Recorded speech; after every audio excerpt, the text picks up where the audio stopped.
He worked with people to improve the lives of workers, but also in other parts of their lives. They improved their housing, they just improved their lives in so many ways. One of the real lessons, takeaways, is that people working together can just accomplish so much. For the Mexicano Chicano population of Ventura County, Cesar Chavez was one of the first leaders in the worker movement that we could relate to as a population, as a community, that he raised the voice of the working class people. Well, some of the legacies are very visible. For example, here in this field, you'll see portable bathrooms out there. There's drinking water for the farm workers.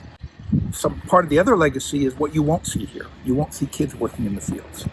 You won't see farm workers' children having to sacrifice their education.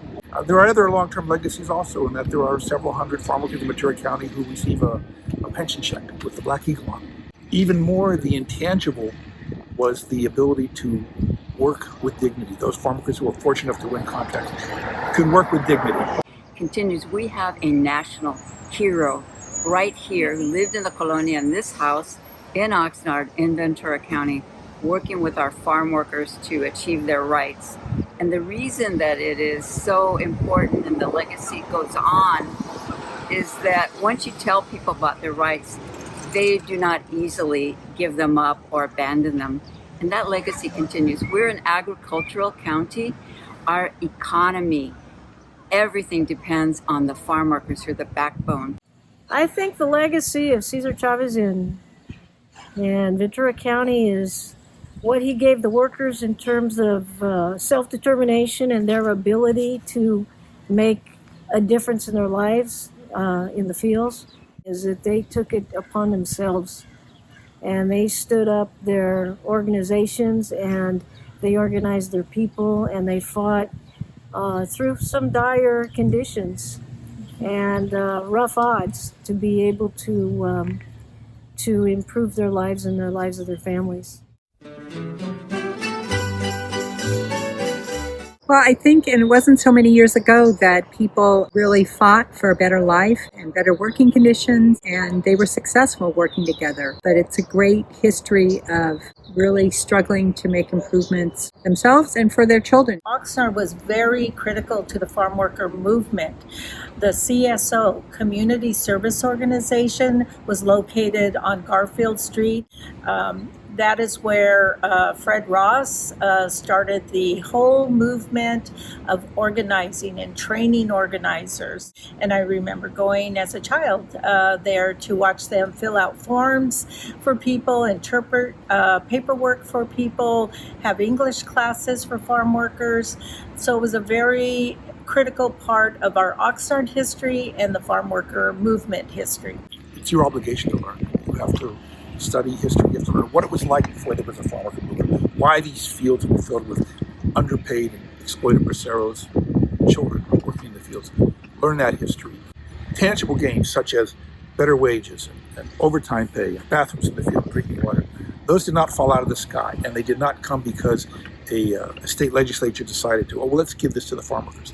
They came because that state legislature was forced by a mass movement being led by farm workers. Don't give up your rights, fight for them, but know your history. You don't know your history, you're starting fresh, you're still like a child. We have to know our history so we can advance from there. Well, I think Cesar had a tremendous faith in the ability of people, everyday, ordinary people, to be able to rise and meet their dreams. He did it through house meetings, through community education, through the community learning and then taking it and moving it forward. He's taught people how to organize themselves, respect others, and improve their lives.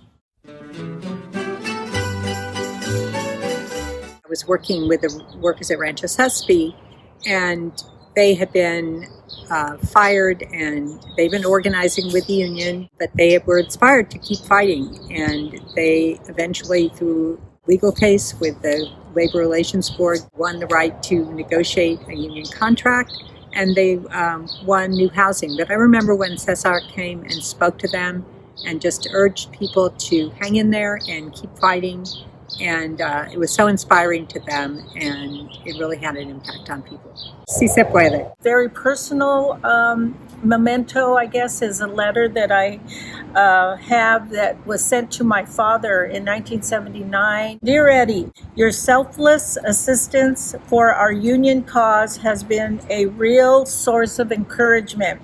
We look forward to many more years of friendship and support.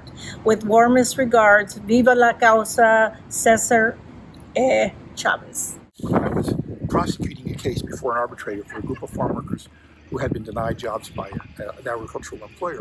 I was getting answers that were stories and narratives about years of indignities and injustice suffered at the hands of this particular company over the years, rather than focusing on the facts of the case. At a break in the hearing, I expressed to Cesar my frustration with the witnesses not answering the questions. And I wanted them to just answer the question because I knew that's how you win the case in front of the judge. And Cesar interrupted me and he said, no, let them talk. For the last 100 years, no one has listened to them. Throughout our work with the union, Cesar helped give farm workers a voice in whatever context, whatever arena they were in. Help them become dignified and respected members of their community. My office represented the farm workers who lived at Rancho Cespi and elsewhere. But in Rancho Cespi, after a very long struggle, the Court of Appeal made a decision about their struggle. I went to a celebration with the people from my office, and we actually brought a copy of the decision of the Court of Appeal. He signed it. And one of my colleagues, Robert Miller, who did most of the work on it, he actually had that signed copy in his office for a long time. But he was not only brilliant, but he was so curious. And so lifelong learning was Cesar, you know, in terms of he read a lot, he studied, he expanded his knowledge and expanded the knowledge of everybody around him.